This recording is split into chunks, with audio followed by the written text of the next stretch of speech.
Congress high voltage meeting ಶುರು. ಉಪಚುನಾವಣೆ ticket ಫೈನಲ್ಗೆ ಮೀಟಿಂಗ್. ಸುರ್ಜೇವಾಲಾ ನೇತೃತ್ವದಲ್ಲಿ ಹೈ ವೋಲ್ಟೇಜ್ ಮೀಟಿಂಗ್. ಕಾಂಗ್ರೆಸ್ನಲ್ಲಿ ಹೈ ವೋಲ್ಟೇಜ್ ಮೀಟಿಂಗ್ ಆಗ್ತಾನೆ ಇದೆ. ಈ ಶುರುವಾಗಿರುವಂತಹ ಹೈ ವೋಲ್ಟೇಜ್ ಮೀಟಿಂಗ್ ಉಪಚುನಾವಣೆ ಟಿಕೆಟ್ ಫೈನಲ್ ಯಾರಿಗೆ ಅನ್ನುವಂಥದ್ದು ಈ ಮೀಟಿಂಗ್ ನಲ್ಲಿ ಇರುತ್ತೆ. ಇನ್ನು ಸುರ್ಜೇವಾಲಾ ನೇತೃತ್ವದಲ್ಲಿ ಹೈ ವೋಲ್ಟೇಜ್ ಮೀಟಿಂಗ್ ಆಗ್ತಿರುವಂಥದ್ದು ಸಿಎಂ ಸಿದ್ದರಾಮಯ್ಯ ಜೊತೆಗೆ ಯಾರು ವರಿಷ್ಠರು ಇರ್ತಾರೋ ಅವರ ನಿರ್ಧಾರಕ್ಕೆ ಬದ್ಧವಾಗ್ತೀವಿ ಅನ್ನುವಂಥದ್ದು. ಒಂದು ಕಡೆ ಬಂಡಾಯದ ಬಿರುಗಾಳಿ ಪ್ರಮುಖವಾಗಿ ಚರ್ಚೆಗೆ ಕಾರಣವಾಗಿದೆ. ಸಮರ್ಥ್ಗೆ ಟಿಕೆಟ್ ಕೊಟ್ರೆ ಆಗುವಂತಹ ಸಾಧಕ ಬಾಧಕ ಏನು, ಬಂಡಾಯ ಶಮನ ಮಾಡೋದು ಹೆಂಗೆ, ಈ ಬಗ್ಗೆ ಎಲ್ಲ ಚರ್ಚೆ ಆಗುತ್ತೆ. ಬಾಗಲಕೋಟೆಯ ಭಿನ್ನಮತ ಅಭ್ಯರ್ಥಿ ಆಯ್ಕೆ ಬಗ್ಗೆಯೂ ಕೂಡ ಚರ್ಚೆ ಅನ್ನುವಂಥದ್ದು. ಬಾಗಲಕೋಟೆಯಲ್ಲಿ ಉಮೇಶ್ ಮೇಟಿಗೆ ಟಿಕೆಟ್ ಬಹುತೇಕ ಫಿಕ್ಸ್, ದಾವಣಗೆರೆಯಲ್ಲಿ ಸಮರ್ಥ್ಗೆ ಟಿಕೆಟ್ ಬಹುತೇಕ ಫಿಕ್ಸ್ ಅನ್ನುವಂಥದ್ದು.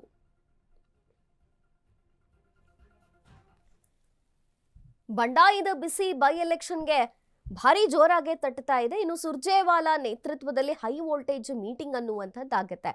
ಯಾರಿಗೆ ಟಿಕೆಟ್ ಕೊಡಬೇಕು, ಯಾರಿಗೆ ಕೊಡಬಾರದು, ಯಾರಿಗೆ ಕೊಟ್ರೆ ಏನು ಸಾಧಕ ಬಾಧಕಗಳಾಗುತ್ತೆ ಪಕ್ಷಕ್ಕೆ ಅನ್ನುವಂಥದ್ದು.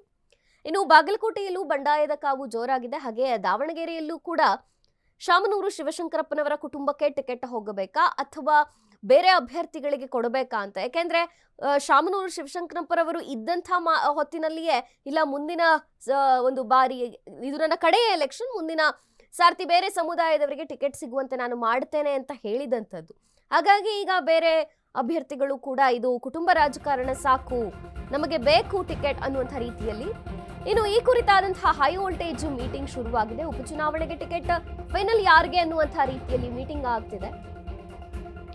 ಕಾಂಗ್ರೆಸ್ ವರಿಷ್ಠರು ಯಾವ ರೀತಿಯಾಗಿ ನಿರ್ಧಾರವನ್ನ ಕೈಗೊಳ್ತಾರೆ ಮತ್ತು ಏನೆಲ್ಲ ಚರ್ಚೆಗಳಾಗುತ್ತೆ. ಉಪಚುನಾವಣೆ ಟಿಕೆಟ್ ಫೈನಲ್ಗೆ ಮೀಟಿಂಗ್ ಸುರ್ಜೇವಾಲಾ ನೇತೃತ್ವದಲ್ಲಿ ಹೈ ವೋಲ್ಟೇಜ್ ಮೀಟಿಂಗ್ ಆಗ್ತಿರುವಂತದ್ದು. ಸಿಎಂ ಸಿದ್ದು, ಡಿಕೆಶಿ ಮತ್ತು ಸುರ್ಜೇವಾಲಾ ಎಲ್ಲರೂ ಸೇರಿ ಮೀಟಿಂಗ್ ಮಾಡ್ತಾ ಇದ್ದಾರೆ. ಬೆಂಗಳೂರಿನ ಖಾಸಗಿ ಹೋಟೆಲ್ನಲ್ಲಿ ಮೆಗಾ ಮೀಟಿಂಗ್.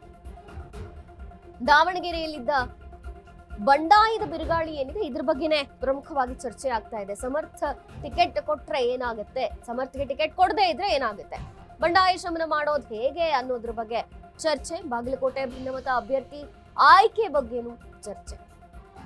ಬಾಗಲಕೋಟೆಯಲ್ಲಿ ಉಮೇಶ್ ಮೇಟಿಗೆ ಟಿಕೆಟ್ ಅನ್ನುವಂಥದ್ದು ಬಹುತೇಕ ಫಿಕ್ಸ್ ಅನ್ನಲಾಗ್ತಾ ಇದೆ.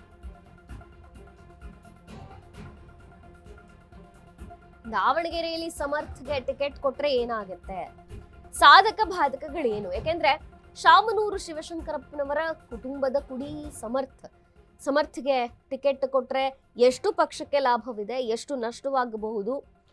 ಯುವ ಹುಡುಗ ಮತ್ತು ಕಾಂಗ್ರೆಸ್ನಲ್ಲಿ ಯುವ ಜನತೆಯಿಂದ ಗುರುತಿಸಿಕೊಂಡವರು ಮತ್ತು ಈ ಒಂದು ಎಲೆಕ್ಷನ್ ಸಂದರ್ಭದಲ್ಲಿ ಸ್ವಲ್ಪ ಜೋರಾಗಿನೇ ಕಾರ್ಯಕ್ರಮಗಳನ್ನ ಮಾಡಿ ಸಮರ್ಥ್ಗೆ ಟಿಕೆಟ್ ಅನ್ನುವಂಥ ರೀತಿಯಲ್ಲಿಯೇ ಬಿಂಬಿತವಾಗಿದ್ರು.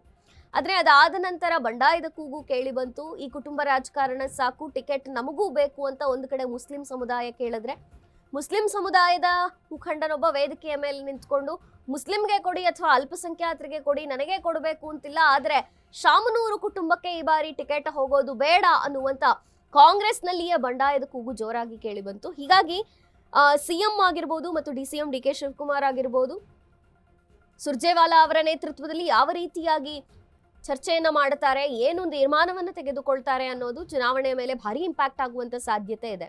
ಚುನಾವಣೆ ಟಿಕೆಟ್ ಯಾರಿಗೆ ಮತ್ತು ಉಪಚುನಾವಣೆಯ ಈ ಕಾವು, ಬಂಡಾಯದ ಕಾವು ಹೀಗೆ ಜೋರಾದ್ರೆ ಎಲೆಕ್ಷನ್ ಅನ್ನ ಗೆಲ್ಲೋದು ಕೂಡ ಕಷ್ಟವಾಗಿ ಪರಿಣಮಿಸುತ್ತೆ. ಹಾಗಾಗಿ ಬೆಂಗಳೂರಿನ ಹೋಟೆಲಲ್ಲಿ ಮೆಗಾ ಮೀಟಿಂಗ್ ಇರುವಂತದ್ದು. ಸಿಎಂ ಸಿದ್ದರಾಮಯ್ಯನವರು, ಡಿಸಿಎಂ ಡಿ ಕೆ ಶಿವಕುಮಾರ್ ಅವರು ಸುರ್ಜೇವಾಲಾ ಅವರ ಜೊತೆಗೆ ಹೈ ವೋಲ್ಟೇಜ್ ಮೀಟಿಂಗ್ ನ ಮಾಡ್ತಾರೆ. ಬಂಡಾಯ ಶಮನ ಮಾಡೋದು ಹೇಗೆ ಅನ್ನೋದ್ರ ಬಗ್ಗೆ ಚರ್ಚೆ ಆಗುತ್ತೆ. ಇನ್ನು ಬಾಗಲಕೋಟೆ ಬೈ ಎಲೆಕ್ಷನ್ ಬಗ್ಗೆ ಕೂಡ ಚರ್ಚೆ ಆಗುತ್ತೆ.